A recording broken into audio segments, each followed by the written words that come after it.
No te quedes fuera. Conversaciones de futuro para Latinoamérica. Cada martes y jueves a las 9 de la mañana en LATAM 2050. Con Ángel Morales. Somos divoxradio.com.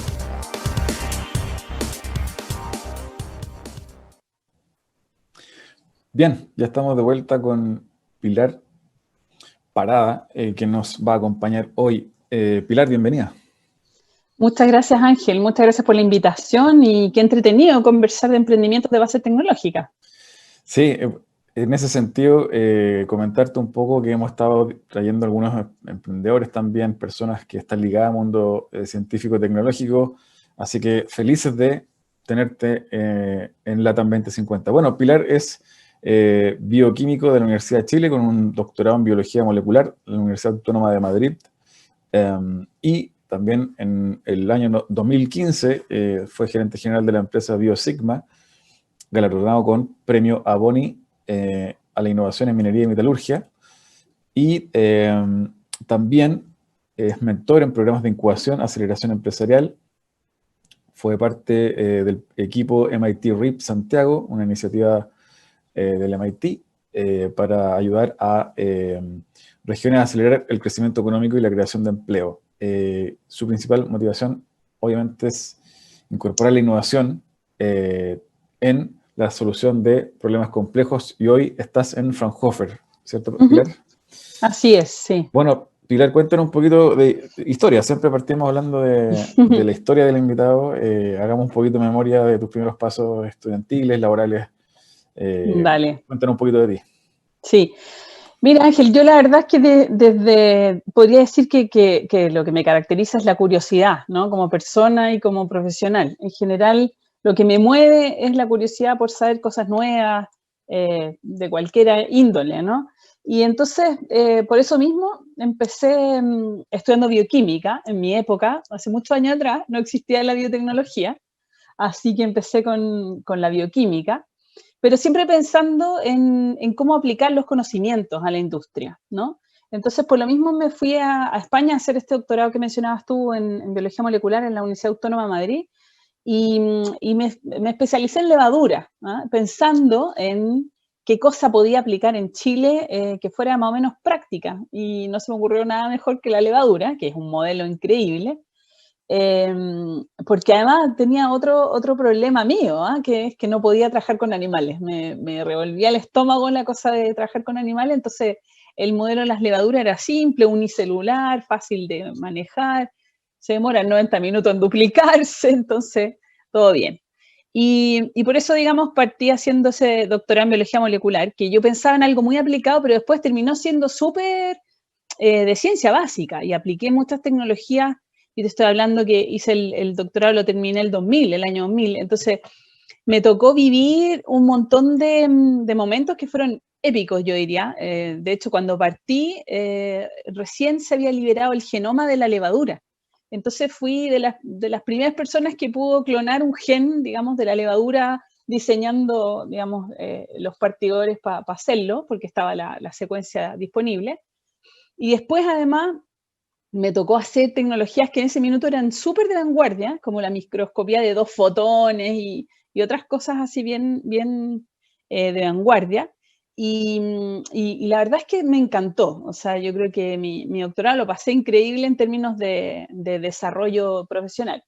Y después, cuando volví a Chile, me encontré que en verdad lo que yo quería hacer era bien difícil hacerlo. Yo volví el año 2001, porque casi no habían empresas de biotecnología como tal, digamos. Habían muchas empresas que se dedicaban a vender insumos de biotecnología. Bueno, por supuesto, sí estaba la Fundación Ciencia y Vida, que hacía algunas cosas, y alguno que otro centro que De recién Pablo Valenzuela. empezaban.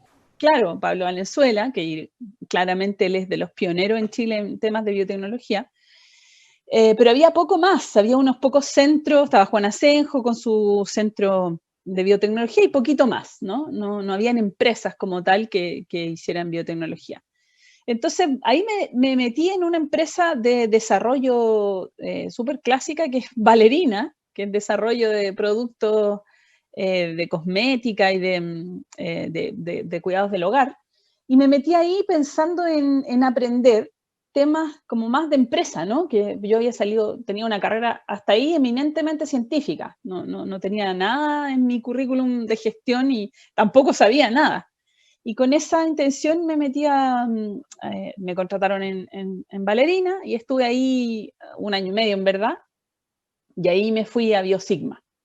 La verdad es que súper agradecida a Valerina porque fue una súper buena escuela, una empresa nacional, pero que tiene una hermana en Australia, una hermana madre, una hermana empresa, digamos, y son 2 hermanos y que llevan ahí el negocio, y aprendí muchísimo en términos de gestión, en términos de hacer las cosas bien y en términos de costos, porque Valerina compite por costos, ¿ah?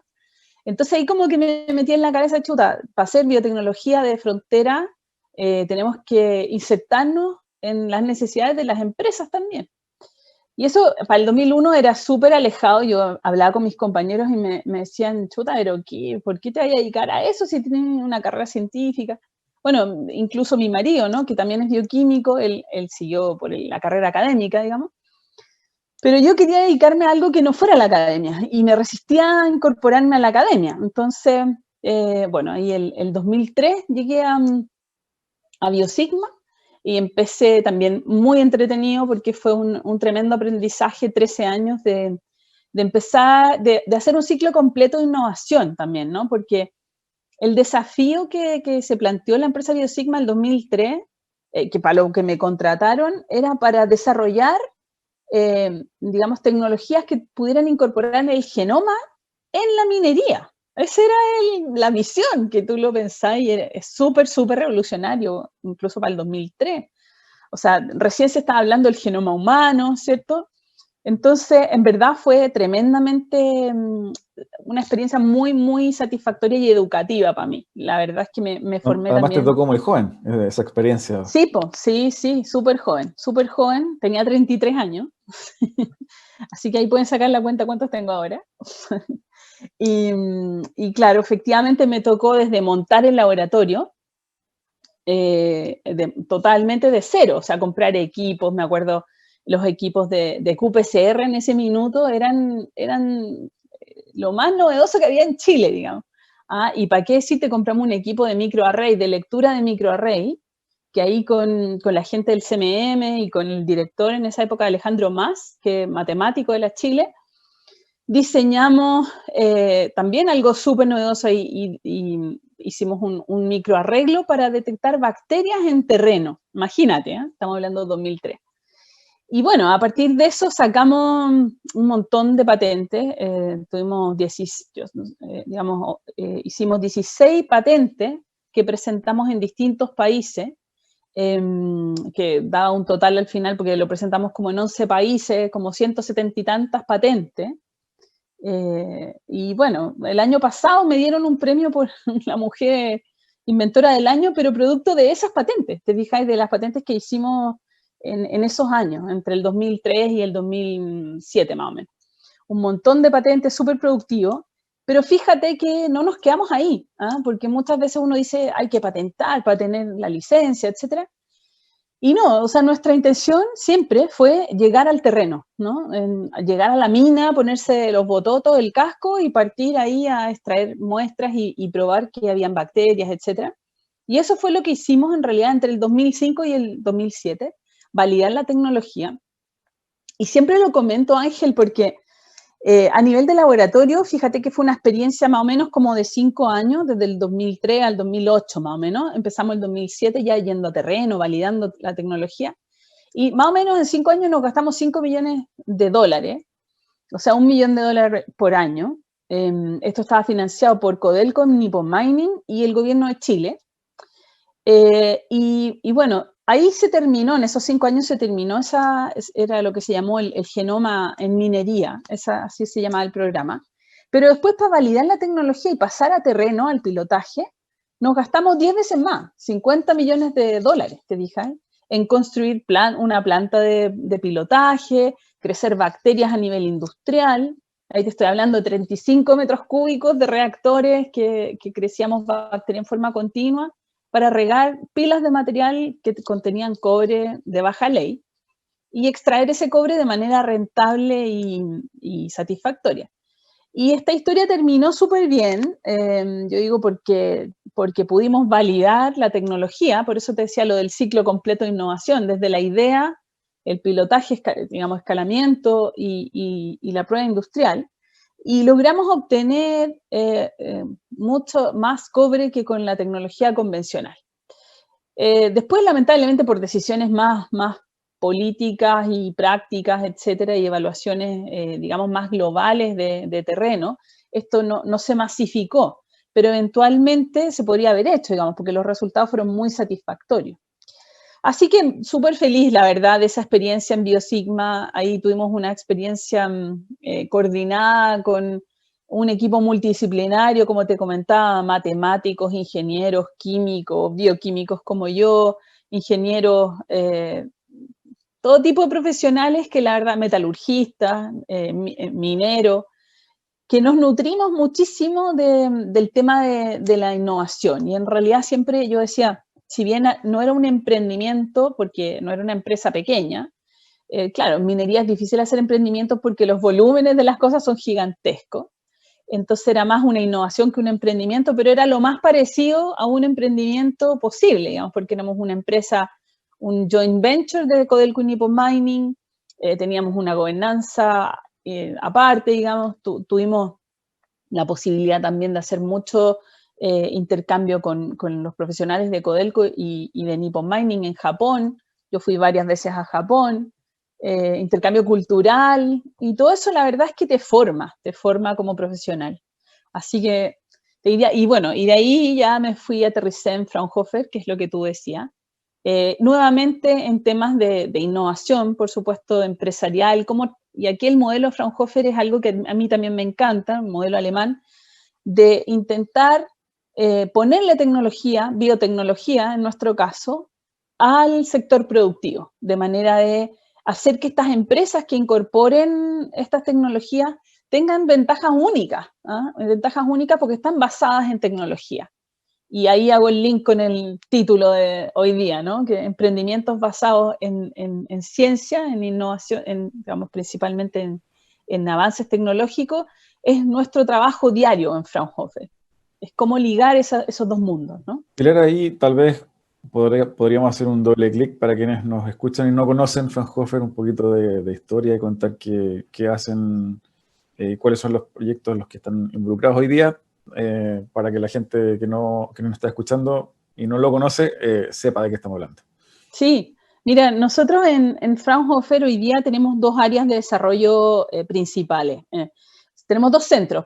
El centro de solar, que digamos, como lo dice su nombre, se ocupa de todas las tecnologías digamos, que se pueden incorporar para producir energía solar, pero también, por ejemplo, ahora hidrógeno. O sea, en general son energías renovables en base a tecnología solar, porque tú sabes que el hidrógeno verde se puede producir a través de la energía solar también. Entonces, ese es uno de nuestros centros. Y el segundo centro es el Centro de Biotecnología, que yo dirijo. Y entonces lo que nos une a los dos centros es la palabra sustentabilidad, ¿no? Por un lado, el tema de la energía renovables, por el otro lado, la biotecnología incorporada a muchos sectores productivos. Entonces ahí me quiero detener un momento porque en el Centro de Biotecnología estamos ahora manejando este año el tema de la bioeconomía. En Alemania la bioeconomía es una disciplina que ya lleva muchos años, que está en desarrollo, y que hay un plan y una política, digamos, de país de ir hacia allá, hacia la bioeconomía. Nosotros, lamentablemente, en Chile somos uno de los pocos países de Latinoamérica que no tiene una política que incluya la bioeconomía dentro de su, digamos, quehacer científico. Y nosotros, porque la gracia de la bioeconomía es que no es solo científico, también tiene una pata productiva y que permite que imaginarse a empresas que sean mucho más sustentables. Y eso es lo que nosotros tratamos de hacer. Entonces, en ese sentido, tenemos varios proyectos, tú me preguntabas por los proyectos, donde hacemos, por ejemplo, valorización de residuos agrícolas, por ejemplo, para producir distintas cosas, ¿no? Y ahí tenemos un caso muy bueno, que es con la empresa Nueces del Choapa, ellos son productores de nueces, y lo pongo como ejemplo porque es bien interesante que hay varios niveles, ¿no? Porque uno dice, son productores de nueces, tiene la nuez. No, tiene la cáscara de la nuez, tiene el pelón de la nuez, tiene varios residuos. Y nosotros, fíjate que logramos con ello desarrollar una tecnología para extraer del pelón de la nuez, que es este recubrimiento, ¿cierto?, de la cáscara, del fruto de la nuez. Y encontramos que en este pelón había un componente que sirve como conservante, y que estamos ahí viendo, podría ser conservante para carne, conservante para distintos alimentos, y es un conservante natural, que se extrae de este pelón de la nuez. Entonces, fíjate cómo ahí el pelón, que tenemos un montón de toneladas de residuos de pelón, pudimos extraer un ingrediente de alto valor, y ya no se agarra estos residuos y se compostan, o que es como la mejor opción. Hay veces que ni siquiera se compostan, solo se eliminan o se incineran. Y por otro lado, también vemos que ya una vez extraído este ingrediente de alto valor, ¿qué hacemos con el resto? Y bueno, ahí estamos viendo también un proyecto muy interesante de producción de bioenergía. Entonces, a través de, efectivamente, estos residuos que quedan, una vez ya sacado este ingrediente de alto valor, también se puede utilizar no solo el pelón, sino también las cáscaras de la nuez para producir la bioenergía. Entonces, nosotros decimos que, porque esto tiene mucho que ver con lo que hemos llamado la economía circular también, ¿cierto? O sea, que se producen cosas y en vez de tirarlas a la basura, las reincorporamos al ciclo para poder seguir produciendo otras cosas, que sería el tema del ingrediente o de la bioenergía.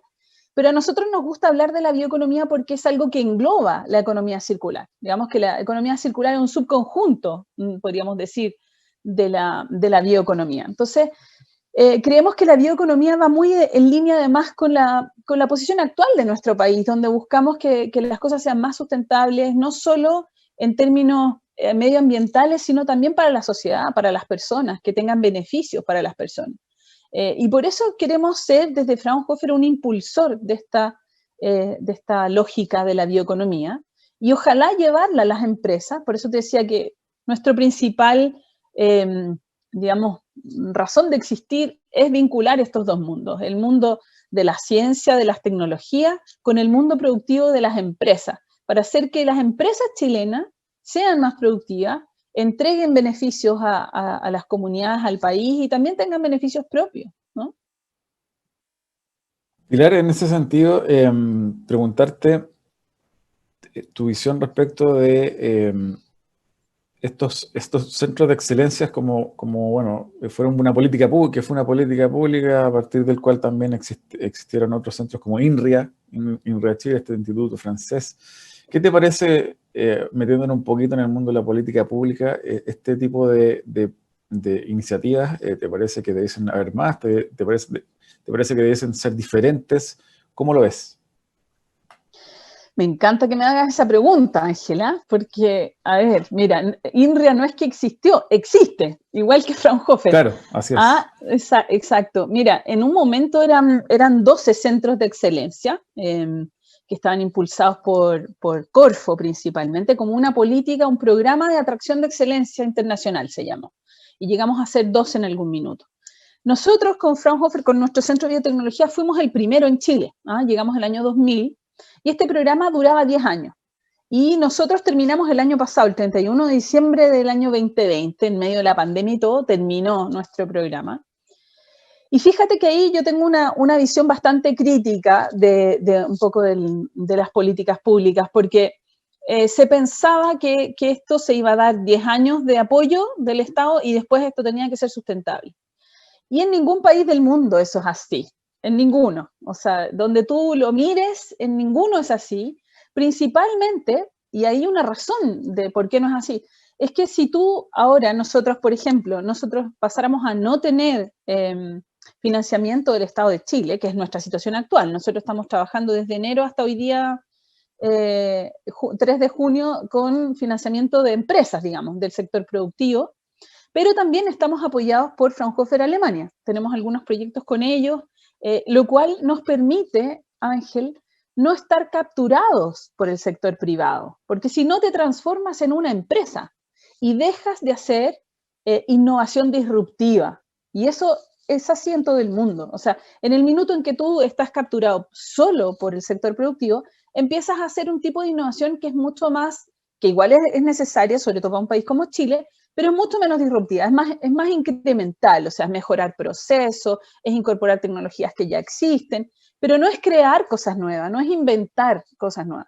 Y para inventar cosas nuevas es que el modelo de Fraunhofer, y no es porque sea Fraunhofer, pero Fraunhofer lleva 70 años de existencia en Alemania, y se creó justamente después de la Segunda Guerra Mundial con el objetivo de levantar a la empresa que estaba en el suelo después de la Segunda Guerra Mundial, pero levantarla con una ventaja respecto de empresas normales. Y esta ventaja era introducir tecnología. Para eso se creó Fraunhofer. Y el modelo Fraunhofer es lo que llamamos los 3/3, ¿no?